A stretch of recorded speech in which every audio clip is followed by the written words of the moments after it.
عقد ليلة أمس الممثل محمد رغيث حفل زفافه للمرة الثانية في فضاء الغولف بالجزائر العاصمة بحضور عدد قليل من المقربين للعائلتين. وتزوج محمد رغيث من طبيبة أسنان تملك عيادة خاصة في حضرة بالعاصمة. والفنان محمد رغيث هو ممثل جزائري ولد في 26 مارس 1987. قام بالاشتراك بالتمثيل في عدد من الأعمال الفنية ومنها مسلسل السجين في عام 2020.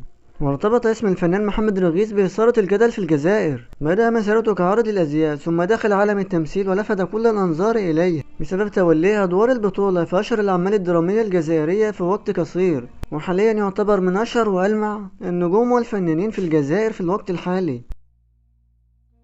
وبكده نكون وصلنا لنهاية الفيديو. متنساش تشترك في القناة وتفعل زر الجرس وتعمل لايك للفيديو ليصلك كل جديد.